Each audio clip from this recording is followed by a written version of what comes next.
Good morning, listeners. Today's Dharma talk is for those suffering from depression, from sadness and sorrow in their hearts.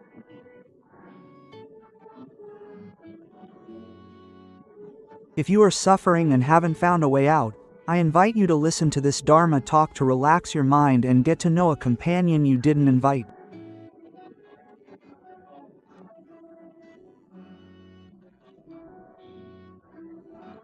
Depression. There are some mornings when you wake up feeling like the whole world is wrapped in a gray sheet.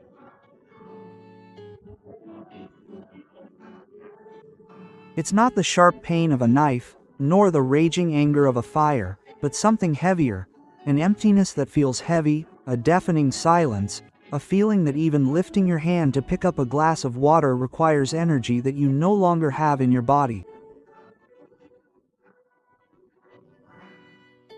You lie there staring at the clock, not knowing who to tell about the pain. Because it doesn't hurt in one place, it hurts everywhere at once. Sadness isn't just an emotion. The Thai language has had the word sadness for a long time. We use it when a comedy ends badly, when it rains on a planned trip, when we eat alone on our birthday. In this sense, sadness is one color on the palette of life. It comes and goes like clouds drifting across the sky. But depression isn't a cloud. It's a thick fog, motionless, no matter how much the wind blows.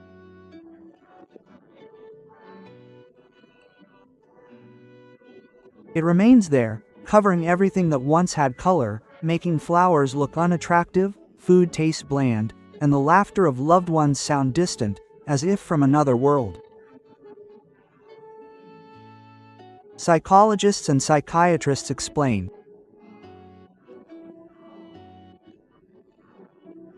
Depression is a state of depressive emotion or sadness. Losing interest in something once loved persists for at least 2 months and significantly impacts daily life.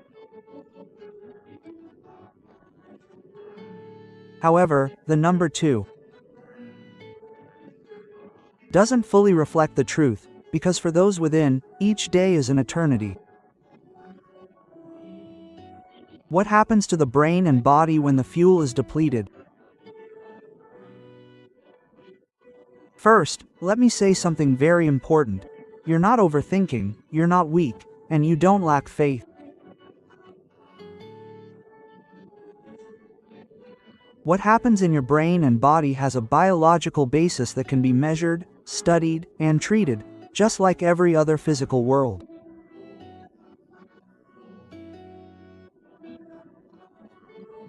Imagine your brain has a complex communication system composed of chemicals called neurotransmitters, which transmit signals between billions of brain cells.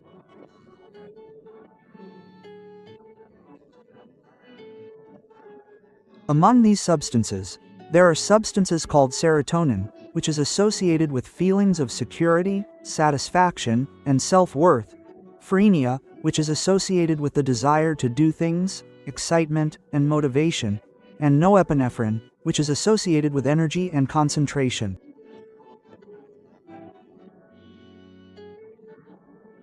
When this system is imbalanced, whether from genetics, accumulated stress, loss, or other factors, the brain begins to operate in a completely different mode.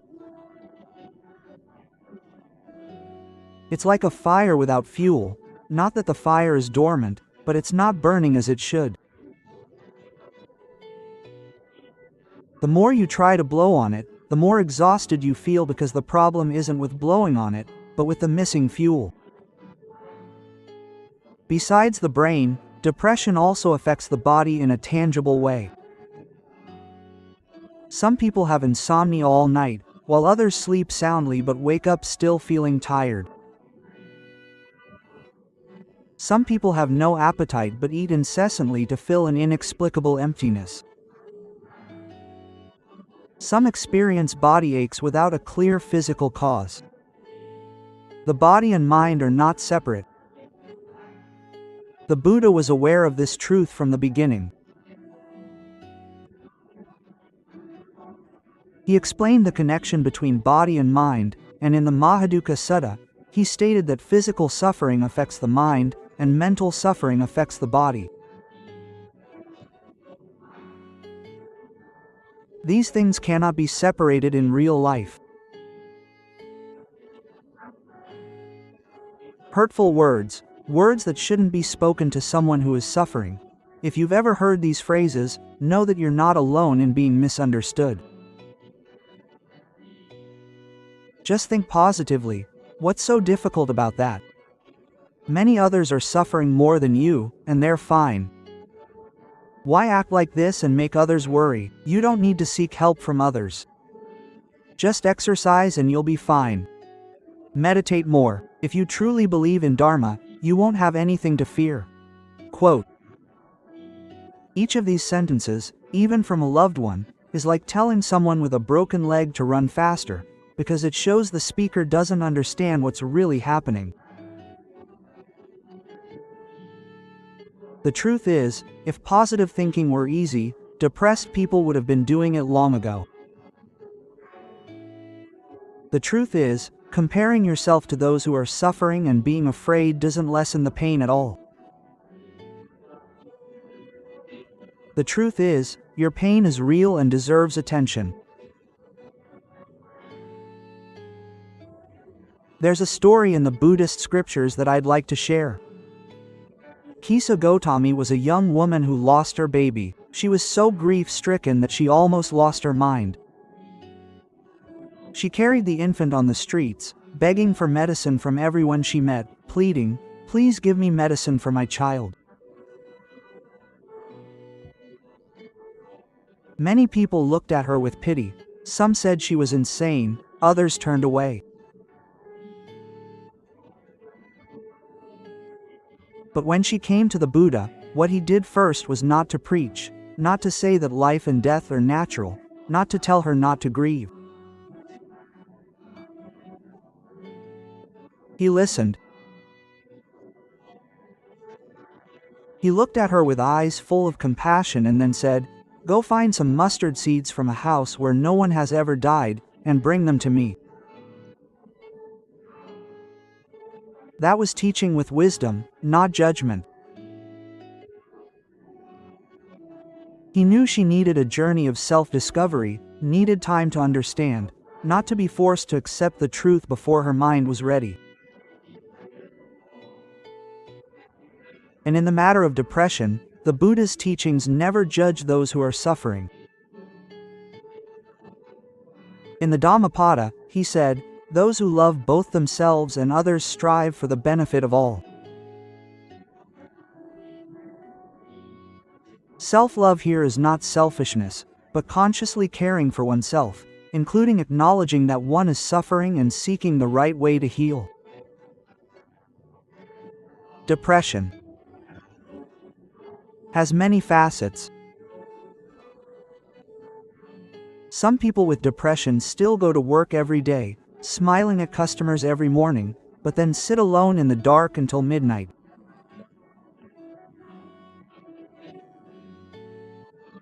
Some appear cheerful to others, posting travel photos on social media, but inside feel like exhausted actors.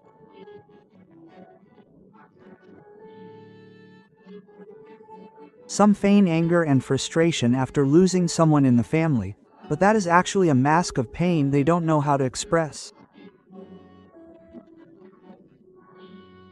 Some withdraw silently from everything. Not responding to messages or answering calls isn't because they don't love you, but because even typing a reply requires all their energy. Clinical scientists call this pattern of hiding pain beneath a seemingly normal outward appearance high-functioning depression. It's especially dangerous because those around you don't know, and sometimes even the patient tells themselves, "I'm not sick, I can still work." But being able to work doesn't mean you're not in pain.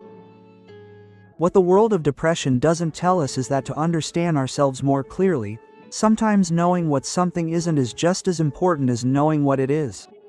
Depression isn't a sign of mental weakness. Even the strongest people in the world can suffer from depression. Olympic athletes, wise scholars, and monks who have practiced Dharma for decades have all faced this condition. Depression is not a result of a lack of faith or merit. Buddhist teachings never promise that practitioners will be freed from all worldly afflictions.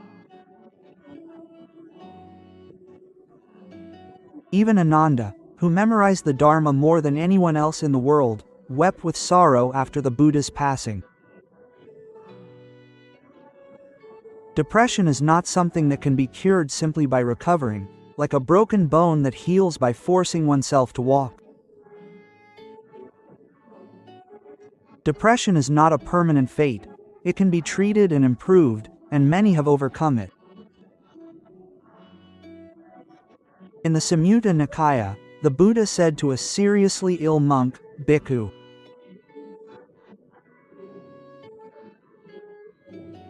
"This body is subject to illness." Quote. He didn't say that illness was shameful or a sign of deficiency, but he accepted it as the nature of life.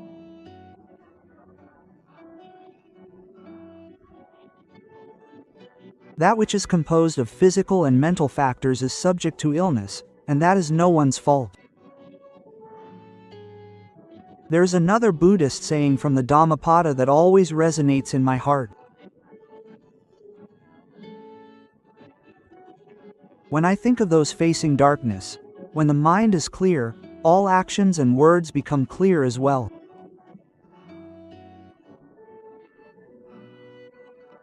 This saying doesn't say, purify your mind immediately, but it tells us that the mind has the ability to become clear. That is the real goal, and the path to that goal also exists.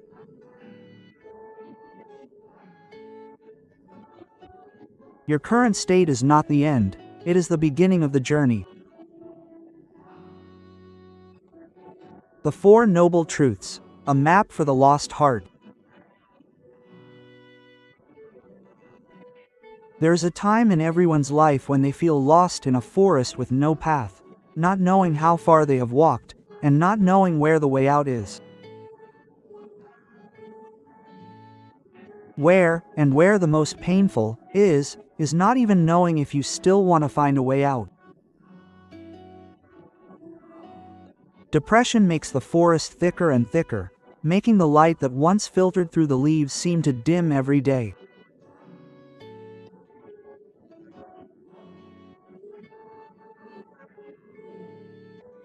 But 2,500 years ago, a man sat under a Bodhi tree on the banks of the Niranjana River, and after a long night of searching, he found what all humanity needed most: a map, not a map telling how many steps to take or how many left to turn, but a map showing what suffering is, where it comes from, how to chase it away, and how to chase it away.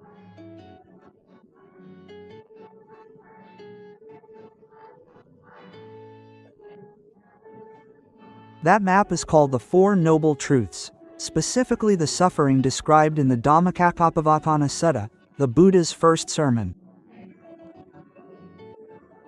He spoke of the truth of suffering, saying, "This, O monks, is the noble truth of suffering, and it is the very truth of suffering."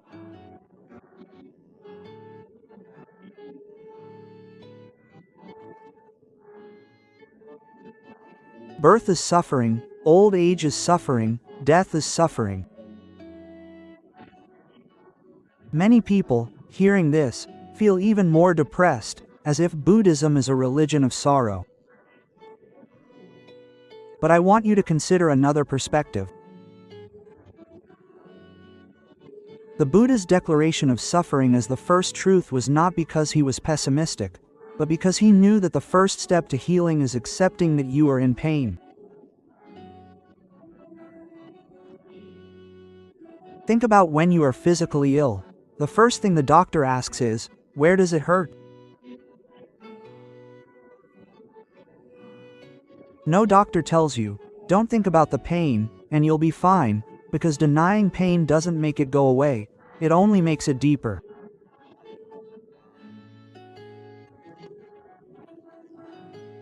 In modern psychology, there's a concept called ACT, which has found that trying to fight pain, negative thoughts and emotions often make suffering stronger, like sinking into quicksand. The more you struggle, the deeper you sink.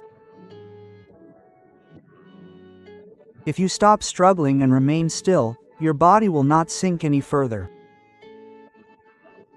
The Buddha said the same thing 2,500 years ago in simple words. Suffering should be acknowledged, not run away from, not denied. To practice acknowledgement, try this simple exercise. Place your hand on your chest and gently ask yourself, how do I feel right now? Don't give a beautiful or correct answer, just answer truthfully. It could be heavy, lonely, afraid, or nothing at all. Every answer is correct because that is the beginning of acknowledging suffering according to the Buddha's teachings. And in that simplicity lies an incredibly profound healing power. Point 2. Samudra, searching for the root of the mist. Once suffering is understood, the next step is to ask, where does it come from? The Buddha stated that suffering originates from craving, tanha, which literally means thirst. There are three types of craving: sensual craving, kama tanha, which is the desire for pleasurable things; mental craving, bhava tanha, which is the desire to be, to have, to remain; and vibhava tanha, which is the desire not to be, not to have, to be free from. In the context of depression, these three types of craving manifest in very interesting ways. Sensual craving in the heart of a depressed person often appears as a longing for the happiness once experienced, a desire to feel good again, and nostalgia for a past version of oneself that was happy. Some people look at old photos and cry at their smiling selves. Mental craving in the heart of a depressed person often appears as a need to prove oneself, a desire to be a good person. The pressure to show others that one isn't as bad as they think, or conversely, the obsession with maintaining a strong image. To the point of being unable to ask for help. This emotional attachment to suffering in a depressed person is the most dangerous. It manifests as a desire to escape pain, a wish for everything to stop, and in severe cases, it can develop into suicidal thoughts.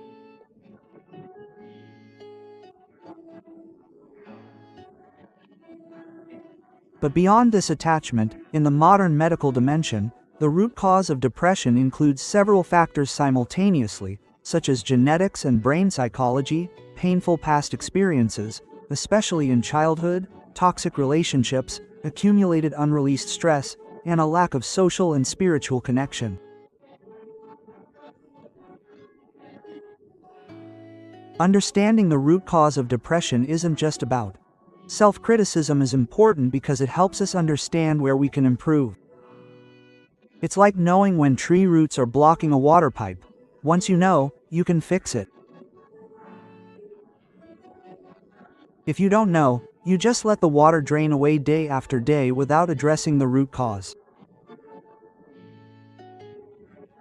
When examining the origin of suffering, samudaya, I invite you to ask yourself gently, not judgingly, what am I craving? What image of myself should I be? What expectations am I holding on to that are too strong? Quote.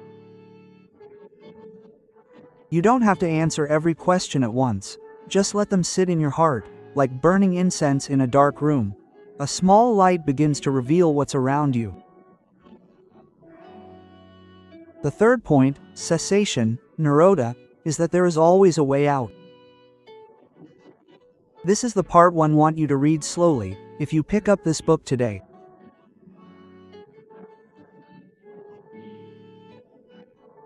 The darkest point of life. If everything feels too heavy right now, If doubts about whether things will really get better are swirling in your head, don't tell me there's a way out.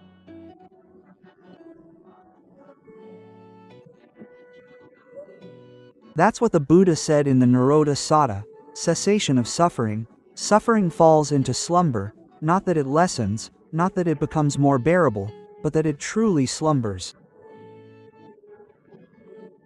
Itong kopana bikav dukaniradho arya sakyo tassa eva tanhaya ace savaraga nirodo, he said, before, monks, this noble slumber of suffering is the cessation of all craving, the complete extinction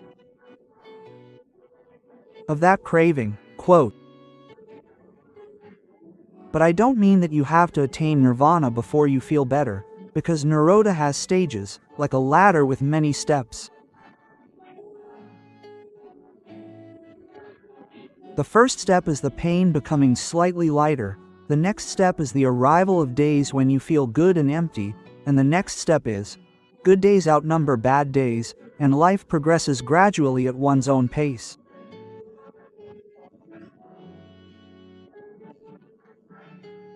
Modern science has revealed something amazing: the brain's ability to change throughout its life. Scientists once believed that the adult brain was unchangeable, but now we know that's not true.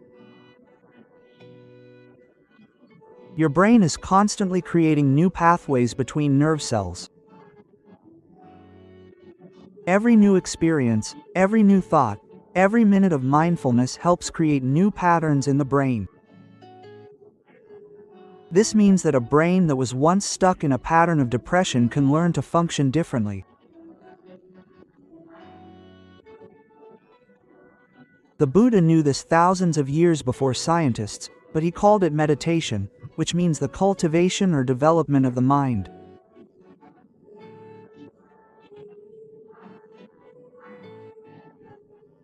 Changeable and susceptible to hope, as shown in the Mahaparinibbana Sutta, the Buddha compared spiritual practice to planting a tree.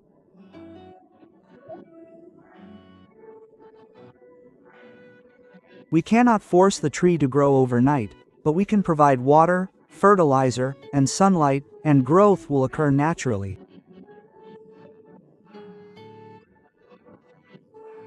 Hope is similar. Some days you may feel it doesn't exist, but like a seed still in the soil, even without seeing the sprout, hope remains, waiting for the day the soil is moist enough.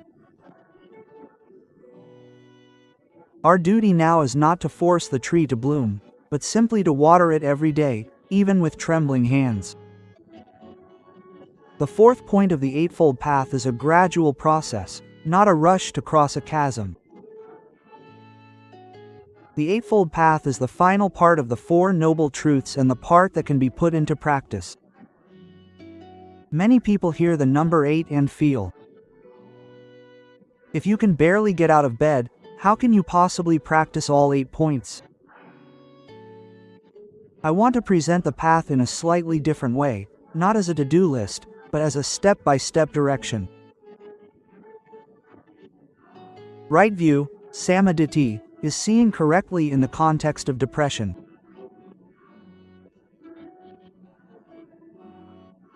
Right view means seeing that depression is an illness, not a defect. That pain is not the whole truth of life, and that treatment is possible and should be done.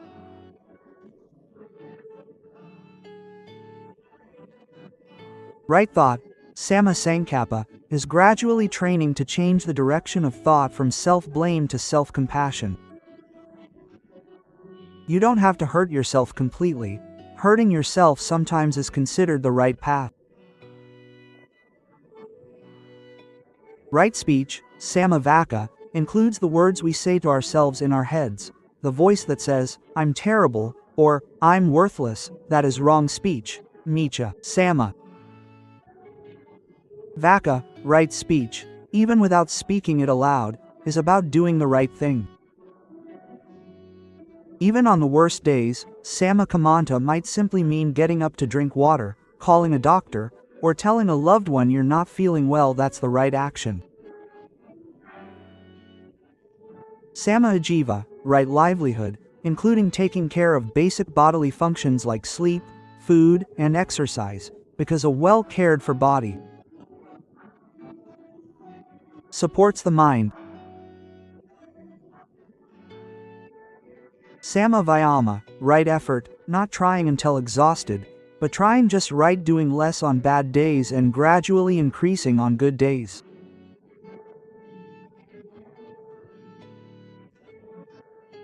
Sama Sati, right mindfulness, practicing being present in the moment, which I discussed in detail in Chapter 4.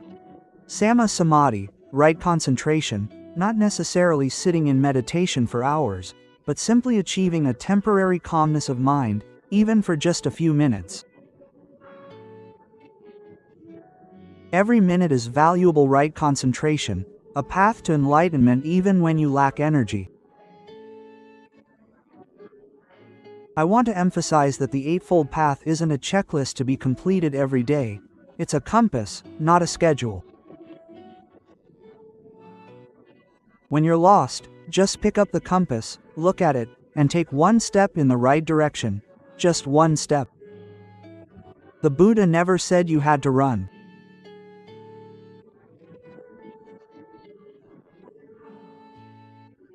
Let me try to illustrate this more clearly with the story of Maya, a 30-year-old woman who has been suffering from depression for 2 years.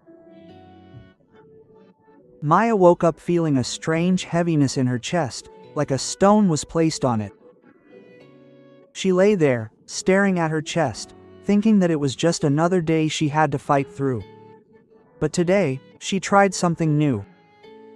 She placed her hand on her chest and softly said, "I know this is very heavy right now."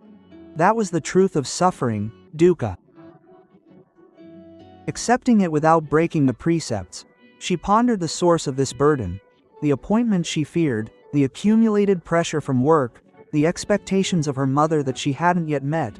That was the origin of suffering, samudaya, exploring the root of suffering. Then she remembered the half hour she spent watching the cat last week and felt a little lighter. That was proof that this burden wasn't eternal. There was a void for light to shine through.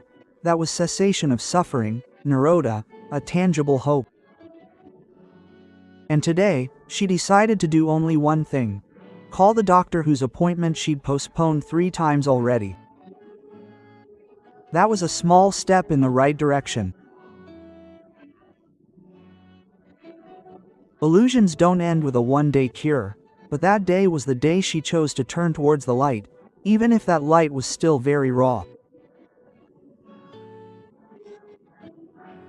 In the Samyutta Nikaya, the Buddha said to the monks, the seriously ill patient asked, "What use is this decaying body?" He replied, "Whoever sees the Dharma sees me." The Buddha didn't tell the patient to ignore his illness, but pointed out that within the pain there is something deeper than the mere physical existence.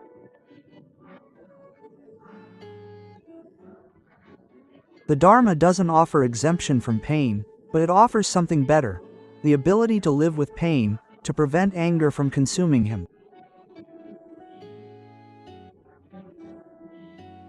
The Four Noble Truths aren't a promise of freedom from suffering, but a map showing how to cope when suffering comes. And for you today, simply the fact that you're reading this book means you hold that map in your hand. That's enough. Separate the world from your mind, not your illness. There's a voice in your head that you might recognize. When you wake up, you say, "Today's going to be awful again." When you look in the mirror, you say, "Look what's wrong with me." When you make a small mistake, you say, "See, I'm really worthless." Quote.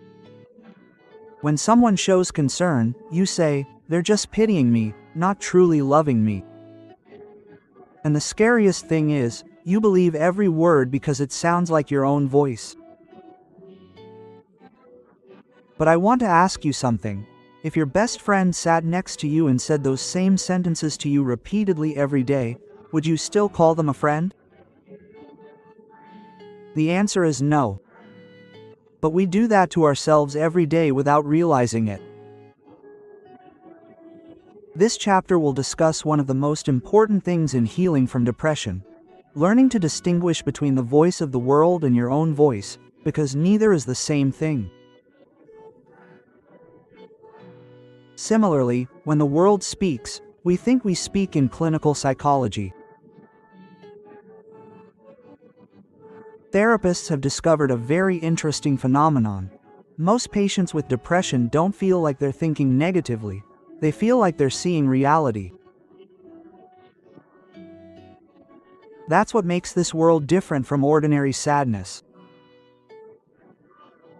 When we're sad because we've lost something, we know we're sad, we know it will pass, we know the sadness comes from a clear cause. But when depression works, it doesn't say, "This is the disease," it's distorting your reality. Instead, it says, "This is the reality you've just begun to see more clearly." In the Buddhist scriptures, there's the story of a nun named Vasira who was meditating in the forest and was tested by Mara with a profound question: who created whom? The creator of beings. Where do animals come from? Where do animals sleep?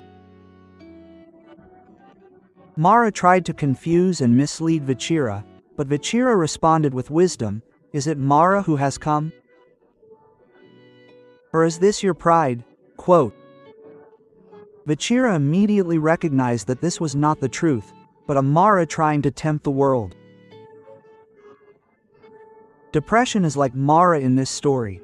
It doesn't come as a clear enemy, but as a voice in the head that sounds like ourselves. And dealing with it starts like Vachira's, remembering that this is Mara, not reality. Anatta, the tool for distinguishing the self, the core principle that I will use in this chapter, is anatta, or the absence of a self. It sounds frightening, but in practice, it is one of the most powerful tools for healing the mind. The Buddha said in the Anantaragana Sutta, "Rupam bhikha vir nada." Monks.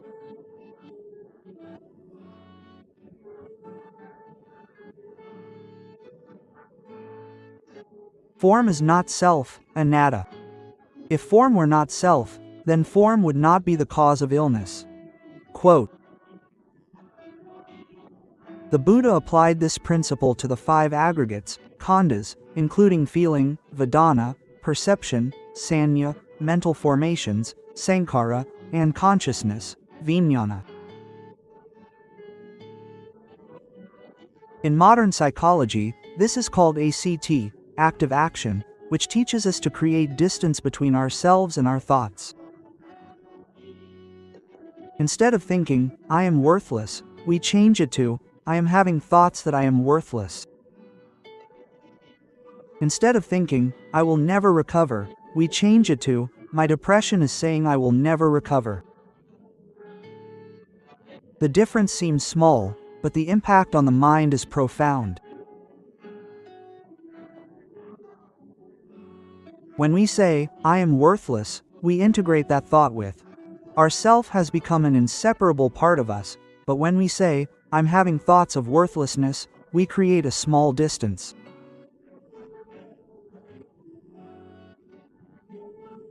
Within that distance, there's space to question whether this thought is true. In a spiritual sense, this is the practice of anatta, non-self, in real life, seeing that thoughts are merely conditioned phenomena, things that come and go, not the essence of ourselves. Showing compassion to oneself restores the right to love oneself. Compassion towards oneself isn't a luxury, not something one can only do after recovery, and not something one must receive before being entitled to it.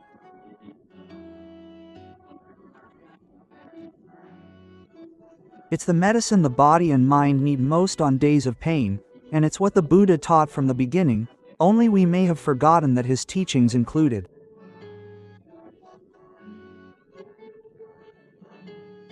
Why is it so difficult for people with depression to love themselves? Before talking about practical methods, I want you to understand why this is so difficult. Because if we don't understand the root of the problem, treatment is like cutting grass without removing the roots. It grows temporarily and then regrows. The incessant criticism, in psychology, it's the inner critic, the voice in the heart that constantly judges, blames, and compares. You're not doing well enough. Look at others, they have problems too. But you're not strong enough. If you were stronger, you wouldn't be like this. You're sick, you're making things difficult for your family. Quote. In patients with depression, this inner voice is often much more intense and cruel than usual. This is because the disease itself amplifies that voice, like turning up the volume on a speaker to the maximum, silencing all other voices. Shame is the deepest wound.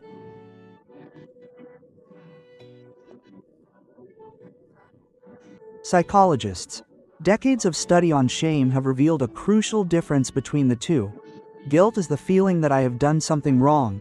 Shame is the feeling that I am the fault.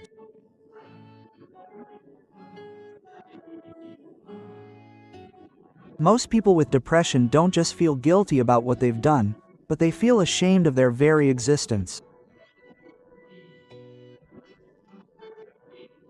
They feel that their illness, their sadness, their inability to perform like others proves they have some fundamental deficiency. In a spiritual sense, this type of shame is linked to delusion. A distorted self-image, and, conversely, pride, the attachment to an ideal self-image and the pain when reality doesn't match that image. This shame is the biggest obstacle to self-love because it speaks volumes about one's flaws.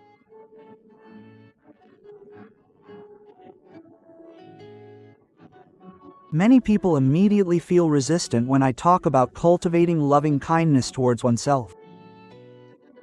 They think, how can I tell myself I'm good when I know I'm worthless? Isn't that lying to myself? Quote. They also worry that loving oneself too much makes one self-centered. I understand these anxieties and want to answer directly. Loving kindness towards oneself isn't about saying everything you do is right.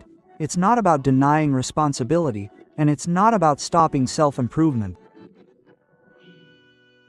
Loving kindness towards oneself is about looking at oneself with the same eyes as you look at a dear friend on a day of pain. A good friend doesn't always say their friend is right, but a good friend doesn't add to their pain either. A good friend sits beside them, says, I know it's difficult, and helps them think of a solution together. That is true loving kindness, complete loving kindness, loving oneself and others simultaneously. The Buddha said in the Samyutta Nikaya that when searching in all directions, one cannot find anything more beloved than oneself. The most beloved thing is oneself. Therefore, those who love themselves should not harm others. He affirmed that self-love is the nature of all living beings. No one does not love themselves, and self-love is not wrong. What is wrong is loving oneself in a way that harms others. But the compassion we have discussed throughout this chapter not only does not harm others, but also allows us to extend compassion to others more. When our hearts are full, they will overflow to those around us. There will be a day when we can no longer practice self-compassion. I must tell you one truth. There will be a day when all the exercises in this chapter feel impossible.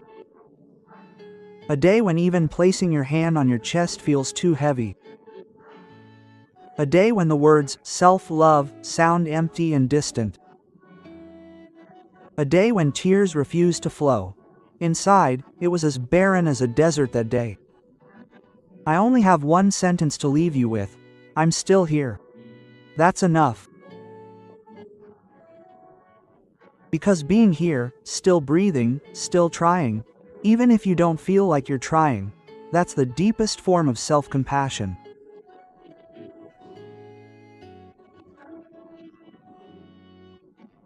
It's that a part of you, even if very small, still chose to stay that day, and that part deserves to be praised, not judged on the middle ground between medicine and spiritual remedies.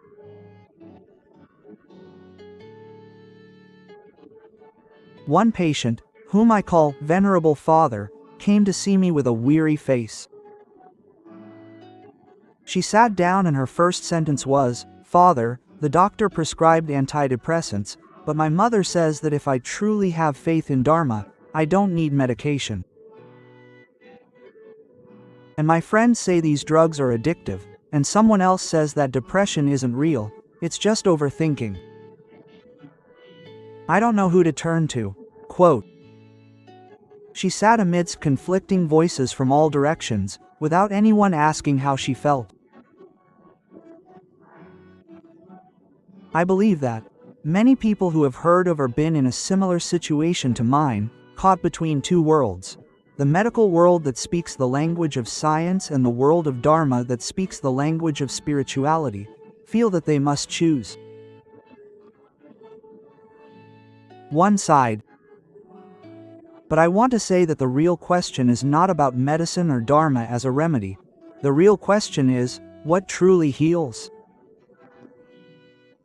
And the answer may not require choosing a side at all. Why do some people reject medicine before even discussing what they should do?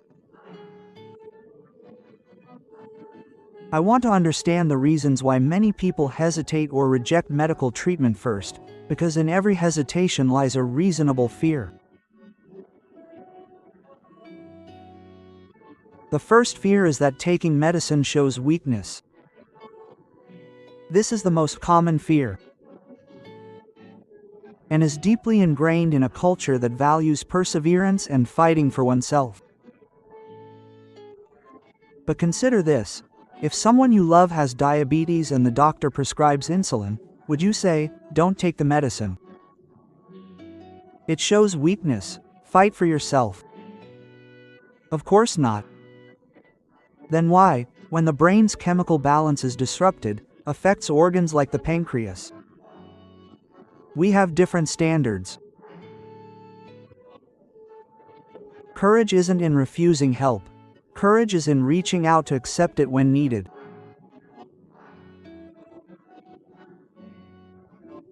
The Buddha and medicine. There's a story in the Tripitaka that I really like and think answers this question most clearly.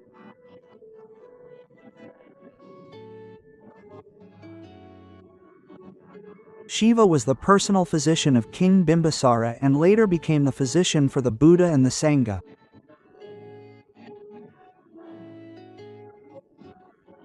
Shiva was the most skilled physician of his time, and the Buddha accepted Shiva to treat his and the monks' illnesses. He never refused physical treatment for religious reasons. Furthermore, in the Vinaya Pitaka, the Buddha clearly allowed monks to receive and use medicine.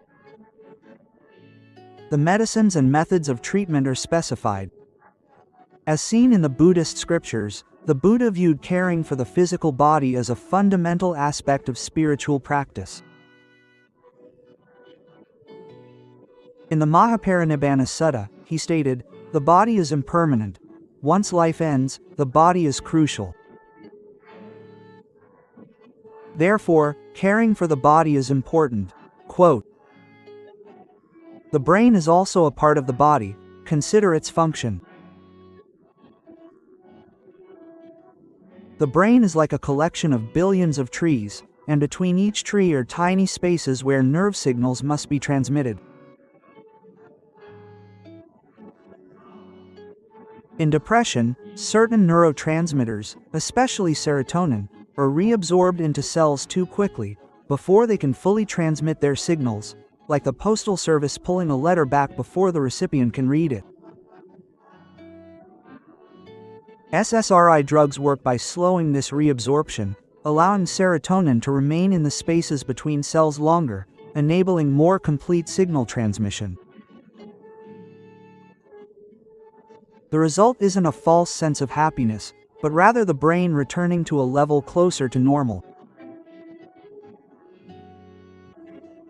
It's like dry soil lacking essential minerals.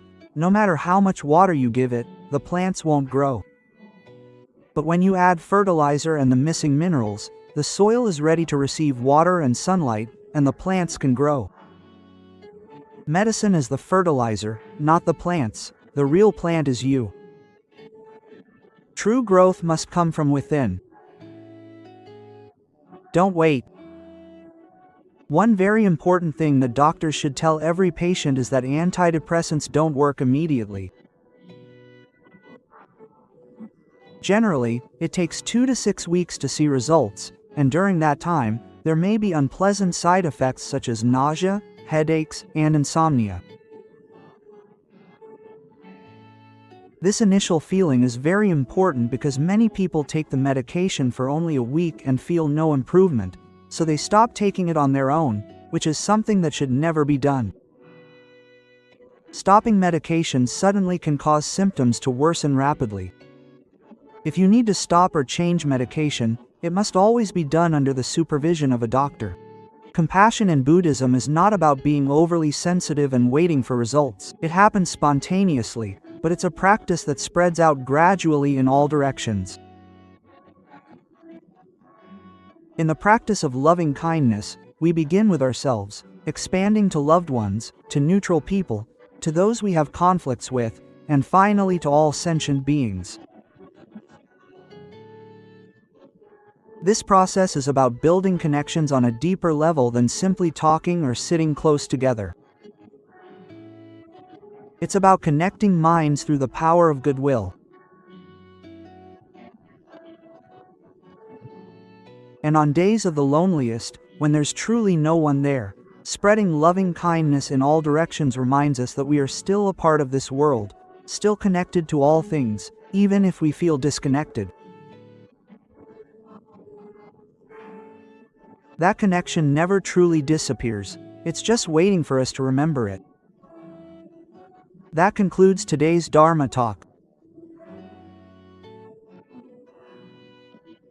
If you found it helpful, please subscribe and click the notification bell so you don't miss future Dharma talks. Goodbye.